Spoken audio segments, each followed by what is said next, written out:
परमानुपरममहतो त्वमादि अन्तारतरवर्ती त्रया विदुरः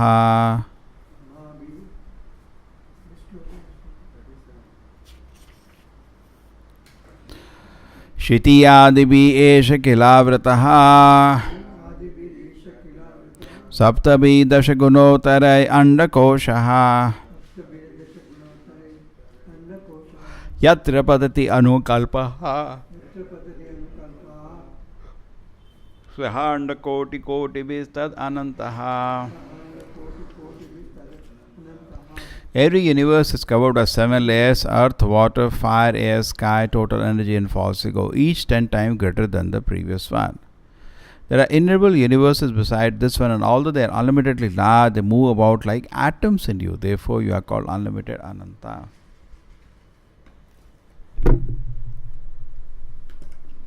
So, what is the meditation now? On Krishna's power.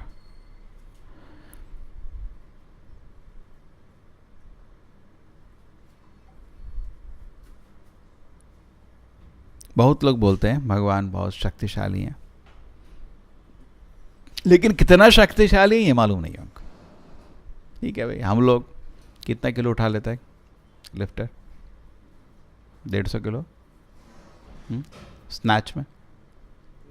हाँ, 250, 250 kilo. और सोचते हैं अगर ठीक है भगवान कोई हुआ होगा 400 किलो मैक्सिमम. अपने से ही कंपेयर करते हैं हम लोग special. But what we can not understand that God can lift unlimited. कोई लिमिट नहीं है. His power is unlimited. तो पूरे भागवत में, पूरे शास्त्र में उनका एक एक गुण पे ध्यान किया जाता है. क्या जरूरत है ये सब का? बहुत ज़रूरत है. बद्ध जीव को इस चीज़ की बहुत ज़रूरत है. यशोदा माँ को इस चीज़ की ज़रूरत नहीं है. उनको ये चीज़ इंटरेस्ट भी नहीं है. ओ कृष्ण ने पहाड़ उठाया, हमको इंटरेस्ट नहीं है उसमें. लेकिन हम लोगों के लिए बहुत इंपॉर्टेंट है. क्यों? बिकॉज इन चीज़ों से हमको बड़ा आकर्षण आता है किसी पे. जब हमको पता चलता है कोई बहुत शक्तिशाली है, हम बहुत उसकी तरफ बहुत आकर्षित होते हैं. ऐश्वर्य समग्र से वीर्य यशस्वी है, ये हमारे नंबर 2 गुण है. अगर किसी के पास थोड़ा शक्ति है, हम लोग आकर्षित होते हैं, उससे समर्पित हो जाते हैं. कह रहे? किसी के पास बहुत सारा धन है, हम उसकी तरफ आकर्षित होकर समर्पित हो जाते हैं.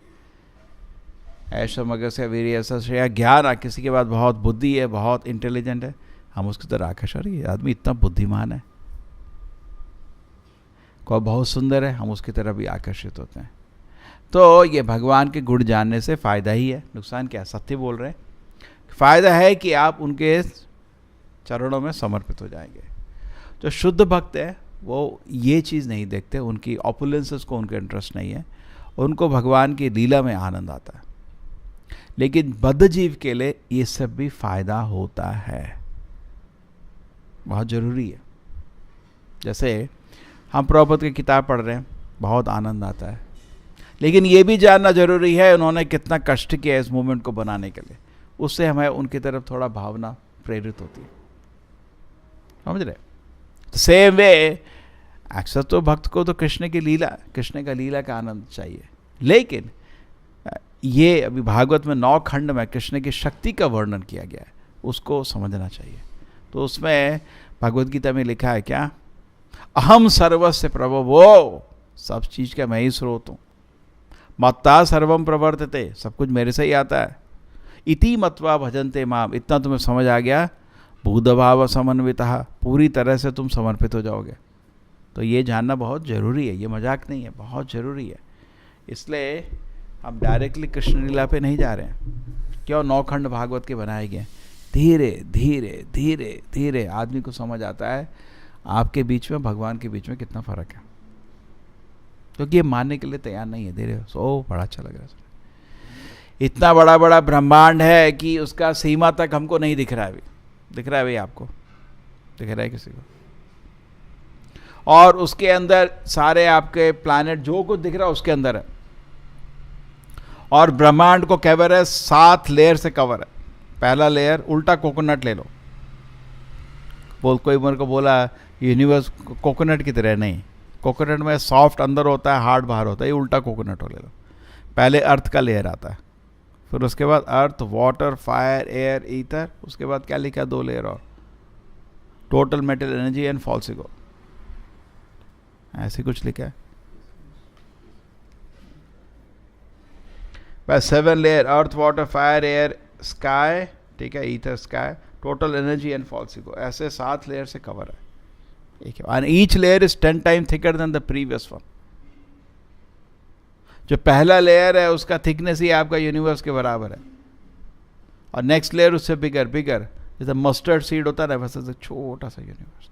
और ये जो यूनिवर्स है, ऐसे करोड़ों यूनिवर्सेस हैं, और ये यूनिवर्स एक भगवान के साइज के समान, महाविष्णु के रूप के समान, या उसको कारणोदक्ष विष्णु ही बोलते हैं, एक एटम के बराबर है। ठीक है, आपके शरीर से जैसे पसीना निकलता है ना, ऐसे यूनिवर्स निकलते हैं उनके शरीर से, तो उनका साइज सोच लो कितना बड़ा है।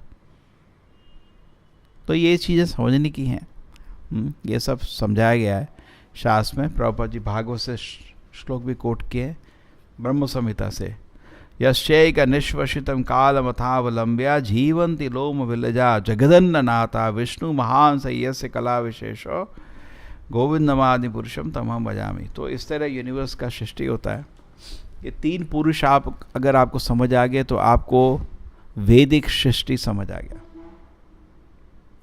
पहले वैकुंठ लोक समझ लीजिए, जैसे यहाँ पे मेटेरियल स्काई, एक स्पिरिचुअल स्काई भी होता है। जैसे मैटर और स्पिरिट में फर्क है, नहीं है? फर्क है ना, आत्मा में शरीर में फर्क है। उसी तरह आध्यात्मिक जगत और भौतिक जगत में भी फर्क है। तो आध्यात्मिक जगत में भी आप हम लोग सोच रहे हैं वही है, तो ऐसा ही दिखता है, बहुत सुंदर स्काई होता है, थोड़े शरीर और सुंदर होते हैं, ऐसे नहीं हाड़ मांस के बने हुए। और आदमी का जीवन नित्य होता है, और वहाँ खाली शुद्ध भक्त एग्जिस्ट करते हैं। वहाँ पे कोई भी ऐसा आदमी नहीं है जिसमें रजोगुण, तमोगुण और इवन इस दुनिया के सत्वगुण का कोई प्रभाव हो। वो टाइम का कोई असर उधर होता नहीं है, आप बूढ़ा नहीं हो सकता उधर, वैसे ही हमेशा यंग रहता है। और भक्तों का भगवान से बहुत प्रेम से रिश्ता होता है।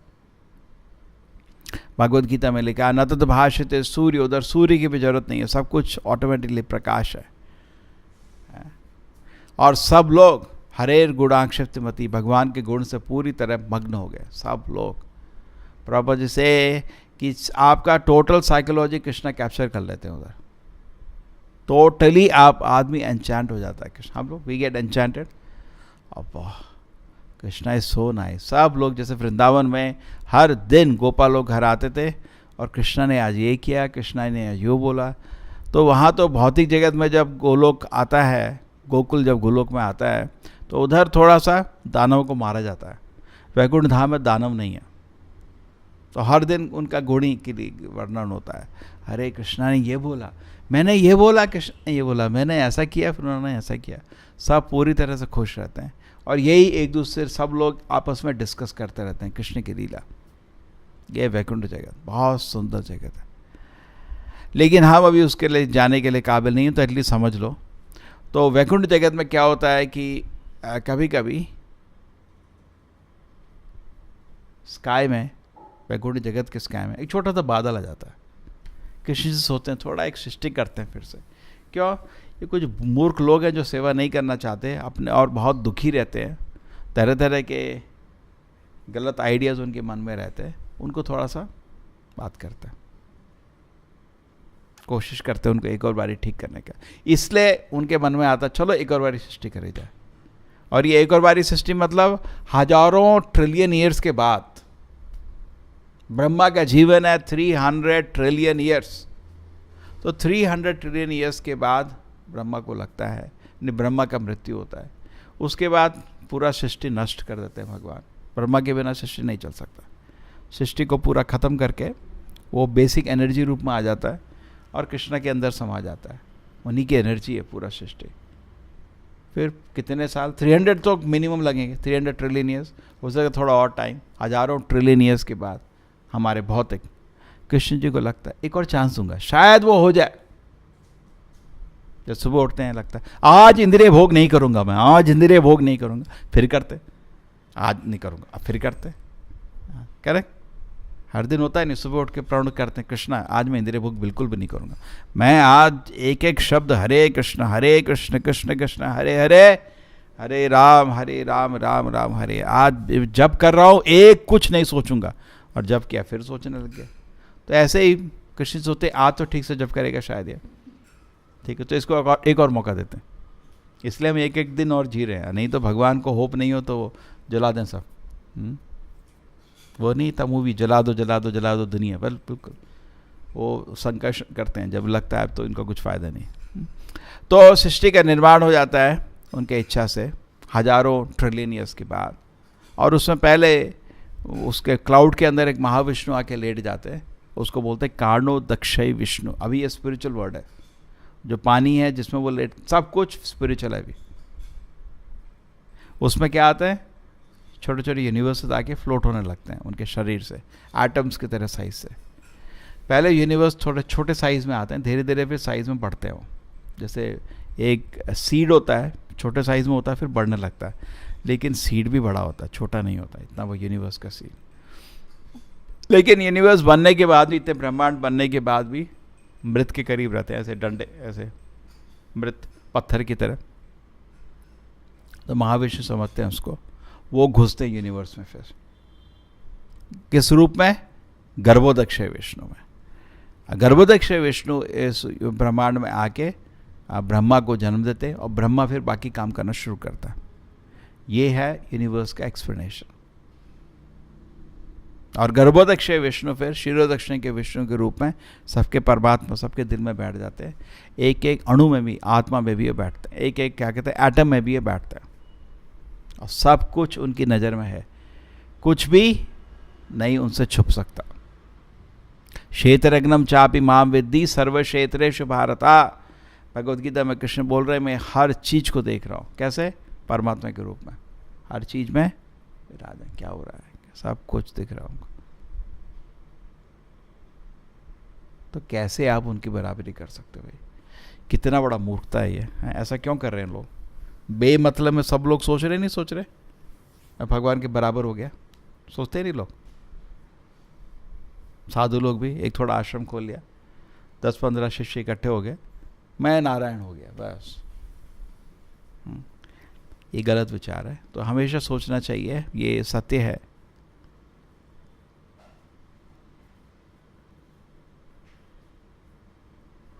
तो इस पे आप मेडिटेशन करेंगे कि कृष्ण कितना ग्रेट है, कि इतना मुश्किल है इस यूनिवर्स को बनाना। एक एक छोटी सी चीज़ में इतना डिटेल है कि आप पूरी तरह पागल हो जाओगे। करेक्ट? एक चिड़िया का या पंख ले लो, उसमें डिटेल देखोगे ना, आपका सिर चकरा जाएगा, कितना डिटेल होता है। पहले पंख ऐसे होते हैं, उसके अंदर ऐसे छोटे छोटे, और छोटे छोटे पंख में ऐसा, इतना डिटेल। आप कुछ भी देख लो, और कैसा टेक्सचर है, कैसे सॉफ्ट बना है, आप कुछ भी देखो। एक्चुअली देखो, बोला जाता है बहुनाम जन्मनाम अन्ते ज्ञानवान मां प्रपद्यते। आग किसी भी ज्ञान के मार्ग में निकलोगे, आप फाइनली कृष्ण को स्वीकार कर लोगे। जब परीक्षित महाराज जो सुनते हैं कि अर्जुन आने कि कृष्णा, परीक्षित महाराज जब ट्रैवल की, कृष्णा एंड बलराम मथुरा के बाहर आते थे, जब भी जरासंध अपना आर्मी लेके आता था, 16 अक्षौनी ऐसा वो बड़ा बड़ा आर्मी लेके आता था, भयंकर, 16 नहीं मतलब जो भी है बड़ा आर्मी लेके आता था, और कृष्णा एंड बलराम आते थे बाहर, उसके अनगिनत सोल्जर्स को अकेले 1-2 बाण से ही मार देते थे। कितने से? कृष्णा 2 बाण फेंकते थे, पूरा आर्मी मर जाता था। जब परीक्षित महाराज सुनते हैं ना, उनके आंख में आंसू आ जाते हैं, ऐसा अद्भुत 2 बाण से। तो क्षत्रिय वो समझ सकता है कि ये तो दिव्य अस्त्र है, नॉर्मल अस्त्र नहीं है, लेकिन पूरा अक्षौनी अक्षौनी अक्षौनी पूरा आर्मी निकाल दिया 2 बाण। उसके आंख में आंसू आते सुन के, इतना शक्तिशाली। कह रहे वो समझ सकता है, क्यों? वो आर्मी मैन है। तो वो देखो, आप आर्मी मैन से भी आप कृष्ण को पूजा कर सकते हो अगर आप पढ़ोगे लीला, जैसे भागवत में दी है, वो सत्य है। ठीक है? तो हर एंगल से आप अगर आप भगवान को देखना चाहोगे, क्या ग्रेट है भगवान।